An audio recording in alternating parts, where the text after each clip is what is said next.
Today we look at a different kind of rebellion, the most serious and severe industrial dispute in Irish history.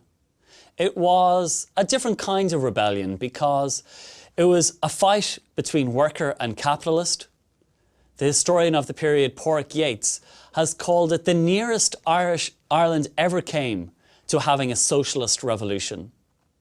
It is one of the most important events in modern Irish history, and it's the 1913 lockout. It wasn't over land, it wasn't over politics, but it was over working conditions. It was over the right of the workers to form trade unions, and in particular a trade union called the Irish Transport and General Workers Union, which some of the employers, led by William Martin Murphy, the proprietor of the Irish Independent newspaper, and other groups, refused to allow. He believed that it was a pirate ship. He believed that it shouldn't be recognised. And so there was this dramatic conflict which lasted 5 months between the workers who went out on strike and the employers who were against them. Some people were killed when you'd have baton charges with the police taking the side of the employers, and that also created a legacy of bitterness. You have police going into some of the tenements and some of them being knocked down and burnt down. And it's important to reference those tenements because at the heart of this struggle in Dublin was the dire conditions of that period. So many Irish families lived in tenements, these huge houses where entire families would be in a small, tiny apartment. The squalor, the poverty of this era really underpinned what the workers were fighting for in this period. About 100,000 were involved in the lockout, so about a third of the population of Dublin in that time. And although it ended as a humiliating, well, we can debate that, whether it was a humiliating failure for the workers, or in the words of James Connolly, the socialist and leader of the Irish Citizen Army and later 1916 leader, maybe it was in his words, a drawn battle.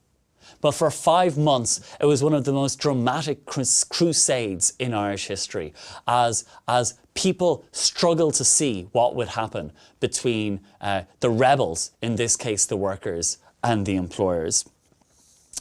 There was an attempt by James Larkin, the leader of the movement, to spread the rebellion, to spread the revolt into Britain. He called on the British unions to go out and strike in sympathy, in support with the Irish workers. But they refused. And although he travelled around the country, Big Jim Larkin, Fiery Jim, giving these speeches around Britain, he was unsuccessful. And his leadership and his role is something that has often been discussed and debated in Irish history. The great poet W.B. Yeats wrote a poem right in the middle of this 5-month conflict. It was written in September 1913 and it's called September 1913. And written in the middle of the lockout, it captures, I suppose, the feelings of many about this titanic struggle.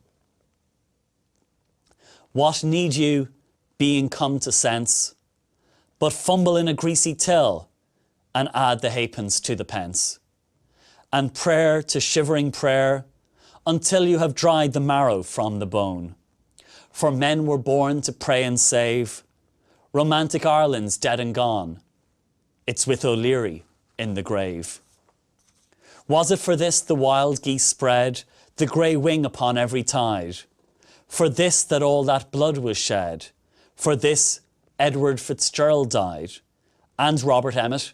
And Wolfe Tone? All that delirium of the brave? Romantic Ireland's dead and gone, it's with O'Leary in the grave. And the 1913 lockout posed a challenge to many people about what kind of Ireland people wanted and what kind of Ireland it would have if Home Rule was secured or if an independent Irish Republic was won. So the dispute broke out because William Martin Murphy refused to allow this trade union, the ITGWU, to be recognised, calling it a pirate ship. And he locked those workers out of the offices of the Irish Independents. He would have nothing to do with them. In retaliation, James Larkin, Big Jim Larkin, the leader of the workers, the leader of that union, called out the tram workers in strike, and it escalated then. Martin Murphy worked in the employers to blacklist, to spread the lockout, to refuse to allow anyone who was a member of this union to work. And so you had this 5-month terrible standoff. And during this period, the workers were getting no money. There was an attempt to raise a subscription. Some money did come in from Britain, some money came from America, some money from other parts of Ireland. But as the months went on, the families began to starve. And that created momentum which ultimately forced them to return to work. There were attempts to aid the families of the workers. One suggestion was that the children of the striking workers, or the locked out workers as you could also call them, to bring their children over to England and Wales and have them fed and educated there. Move them in with families of socialists and other workers who were prepared to take them in. But that was blocked. And it was blocked by the Catholic Church, who reacted furiously. They did not want Irish Catholic children to be sent over to Britain, where they could fall under the influence of godless communists, where they could be corrupted, where they could have their values altered and changed. And so the Catholic Church refused that and made such a big deal of that. And that also created a certain amount of bitterness, because here you had another example of the Catholic Church exerting an influence on Irish economic and political life. Murphy has been demonised for his role in this.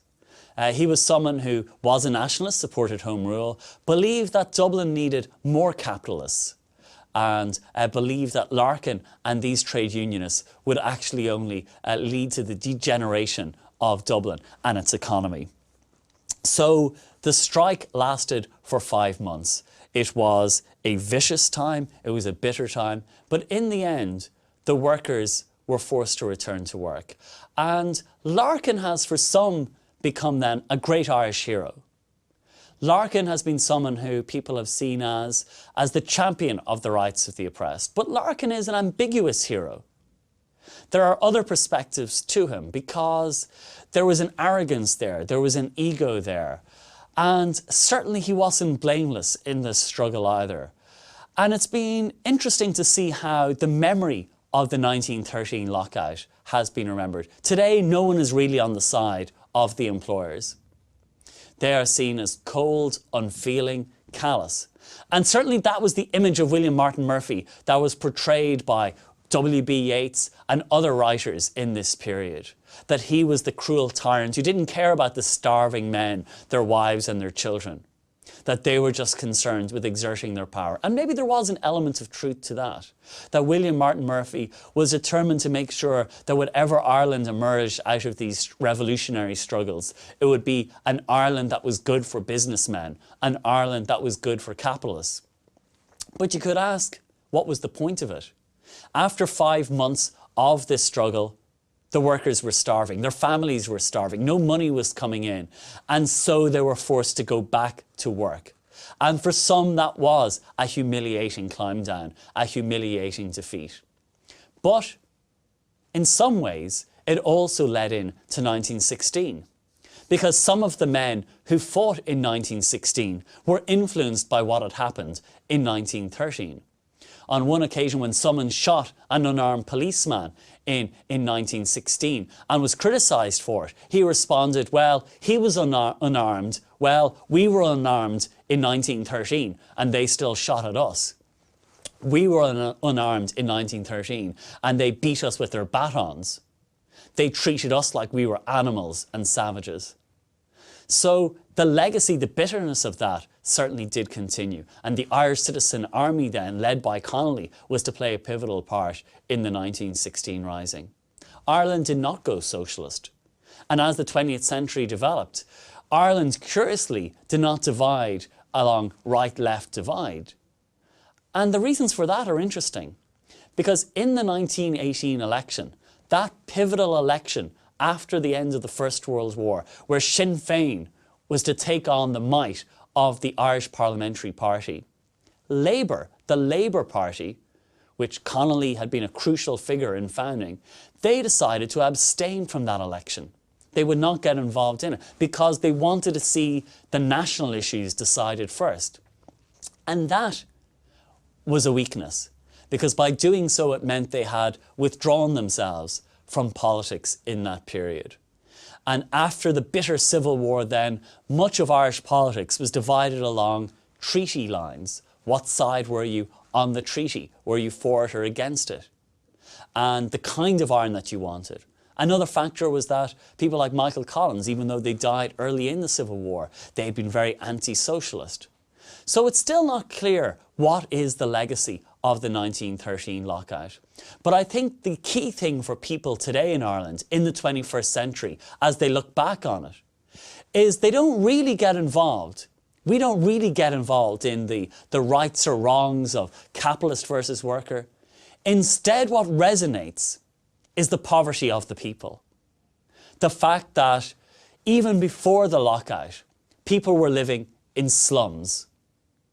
Housing conditions were appalling, and the landlords did not care. That this was a kind of economic tyranny similar to that which had caused the Land War in the 19th century.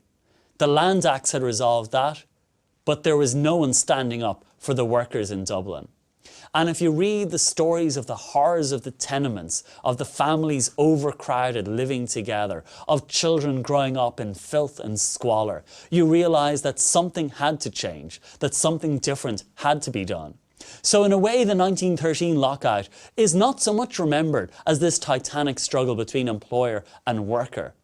Rather, it is seen as an explosion which occurred arising out of the horrors of poverty, out of the horrific conditions in which Dublin people lived.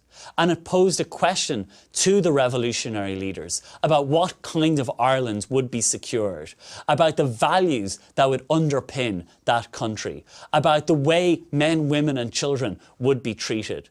And they were all themes that were to influence the 1916 leaders. They were to be themes that would help propel the men and women of the 1916 rising. And in a way, they were themes and values which are still relevant in Ireland today as we think about the kind of Ireland that was achieved out of these years of violence. What was achieved and what still needs to be achieved. The kind of Ireland we want. The kind of Ireland we should fight for. The kind of Ireland we should strive for. The way we should look after men, women and children in the Irish Republic that was created out of that. And that is a struggle which we are still continuing with.